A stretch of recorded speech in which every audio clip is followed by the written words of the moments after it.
Here we are. We're recording. The sound is there. I have to speak loudly so y'all can hear me. But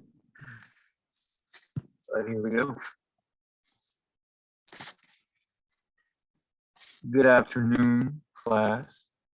This is Brandon. I am with the ESS 4660 internship class. I am doing this recording to present my project, my semester project here at Texas State. I titled it Performance Enhancement Project. And the site, the internship site I'm going to, or I'm attending, is called Texas Premier Soccer Academy. And yeah, let me get started.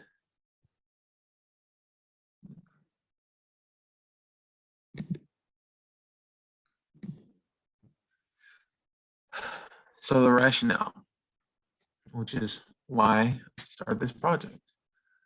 So this project was begun to create a better understanding of the benefits that come with sport-specific exercise. This kind of brings together the ideas of how consistent effort in training does benefit and is proven to benefit an athlete's performance over time. So the goals and objectives of this presentation of this project are two main goals I have here: to improve players' finishing ability and improve agility and coordination. So finishing ability is the capacity of a player to control their fatigue state and use their coordination and intention to successfully shoot and score goals. And this is needed to play at the top level players, professional level players. Finishing ability is a top trait if you're looking to be a forward in soccer. We're also our goals are dealing with to improve agility and coordination. This will give the player many different traits to play good. They're going to become more natural. They're going to become more fluent, and they're going to look more confident on the ball once they improve agility and coordination. And this is more for what do you call them? Forward level players, like players who are prone to more attacking situations. This wouldn't really benefit as much a defender or a goalkeeper. This type of training routine and program is meant for athletes in soccer who are very slow on the ball, and who need more of that power boost to defeat and overcome the one-on-one with a defender. So with each goal comes an objective. For goal A, there's a weekly objective of training shooting towards the four corners of the goalpost. The long-term objective of this would be to increase players' confidence to shoot from outside the box. That those two objectives would tie in with improving players' finishing ability. So goal B. Goal B is to improve agility and coordination. The objective number one, which is the weekly objective, is to participate in 3 hours of resistance training. And it is shown that resistance training helps the body and the mind to connect and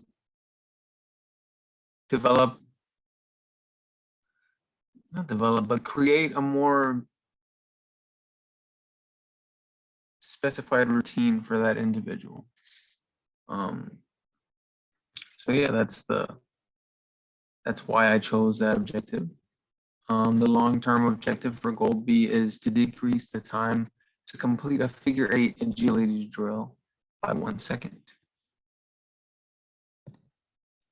So the intended audience of this project was mainly the parents of the children training, and any future parent who is thinking about having their kids participate in any type of academy or performance training, to kind of give them the benefit of the doubt that what they're getting their kid into is actually going to support them in the long run. So yeah, that's what it was intended for.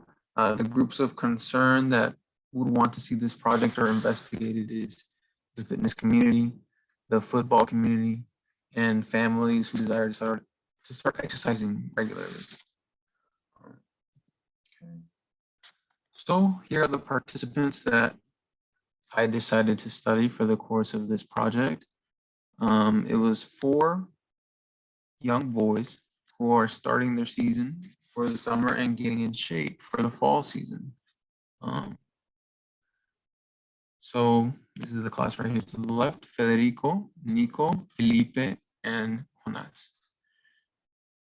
Federico is age 9. He's 135 pounds. He's 5'1". Nico is 10 years old, 145 pounds, 5'5". Felipe is 13 years old, 145, 5'5". Jonas is 9 years old, 150 pounds, 5'6". They're all relatively the same size, which is kind of weird, but yeah, they are relatively the same size. And those are the participants. Let me go ahead and show you their, let's see if I can, is it still recording? Stop recording. Okay. Well, I still want to screen share. Here we go. Here we go. So, screen sharing is paused.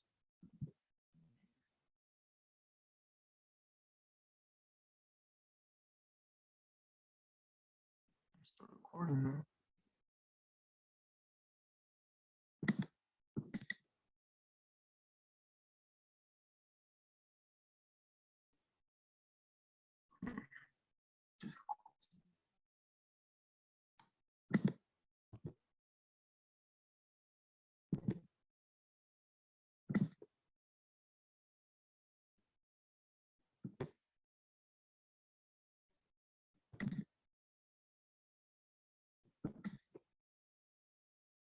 Okay, this will work. This is fine. This is fine. So we're gonna go one by one. This right here is Jonas's fitness assessment data.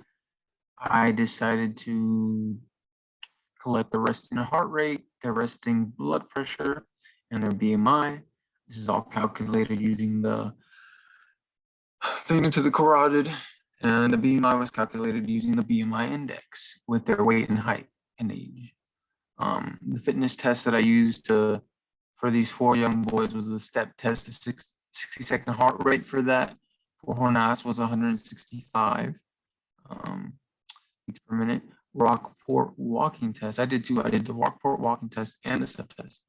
The Rockport walking test, he came out at 140 beats per minute, and his total was 20 sit and reach inches. Did 4 point. His reach was 4.5, which is pretty adequate. And I also decided to look at their flexibility. This is kind of just entailing how flexible each hamstring or each muscle is of the legs. Hamstring was pretty nice from this guy. Elite of psoas was adequate. Yeah, quadriceps, he needs improvement. Calves, he needs improvement. Shoulders, he needs improvement. And all the workouts that we do would benefit to all these improvement areas. Posture assessment, same thing. Lordosis, kyphosis, forehead, and this guy got all nose. So he's a pretty normal kid. That was for Jonas.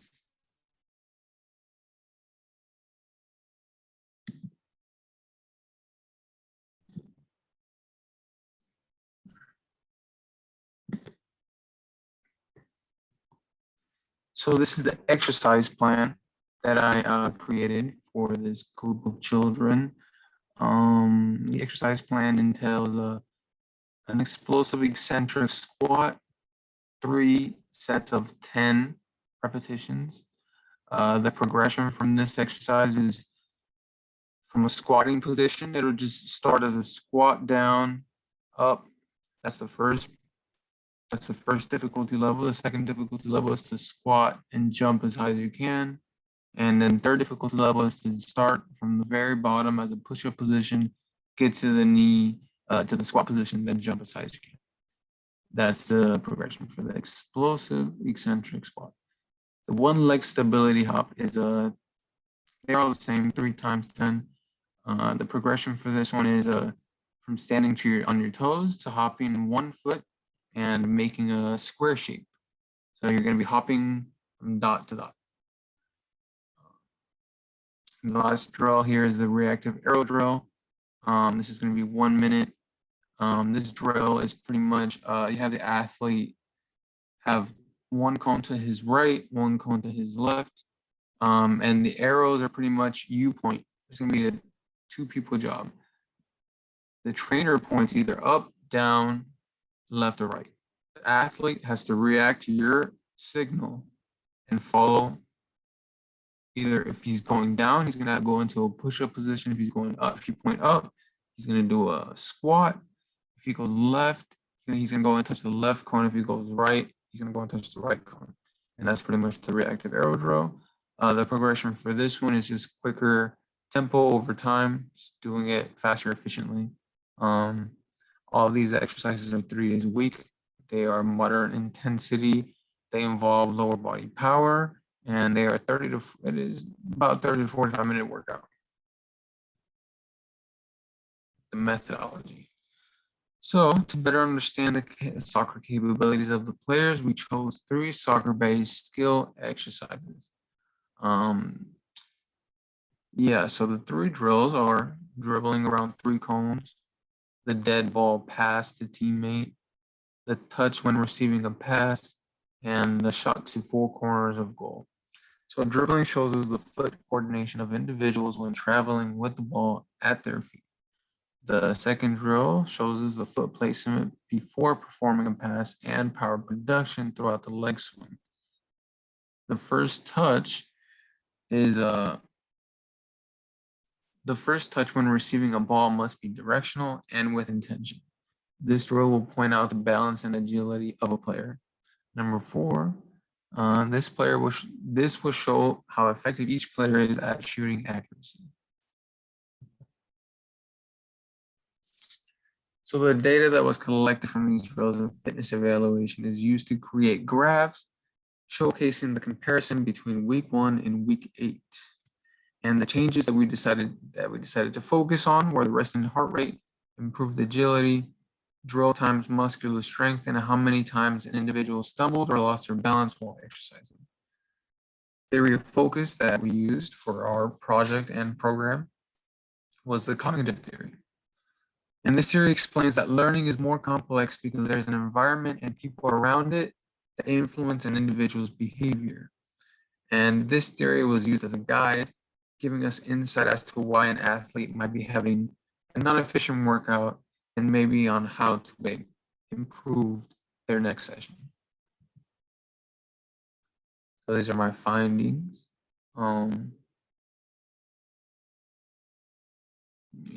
So what can be seen in the graphs, this one is out of 10 shots, how many did each player get it in the 4 corners of the goal? As you can see in this picture at the bottom right, I wrote them down in red, the 4 corners that we focused on shooting at, and these were their scores. Series 1, 2, and 3. Series 1 is from the beginning of week 1. Series 2 is from the mid of week 5. Series 3 is from week 7. And this is how we compared their statistics.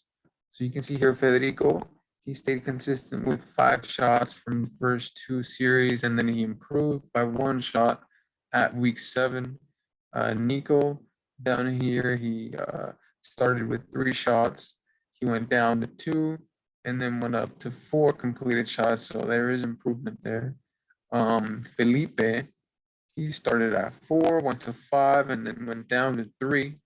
That can be from numerous factors, most likely the environment or the type of training he was doing on that series. And Jonas at the end here, he got 6 goals, very consistent here, same as Federico. And yeah, this shows us the efficiency of shooting accuracy. This is the dribbling around cones drill. On the y-axis here, we have the time in seconds to dribble around the cones. And the same here, series are all the same for all these findings. It's going to be beginning of week 1, mid of week 5, and then week 7. And we have here pretty consistent numbers. If you see a staircase going down, that means that the number of the time it took him to finish the drill improved over time. This is Federico, this is Felipe. He stayed consistent. Nico improves by 1 second, and Jonas stayed consistent. And this is the push-up test. You can see here that, it was pretty consistent. They major improvements were over one or two push-ups over the course of the 7 weeks that we have them here. Yeah, this is the push-up test. And these are my references. Yep. Thank you for your time, and it was a good opportunity to learn about agility and youth training. Thank you.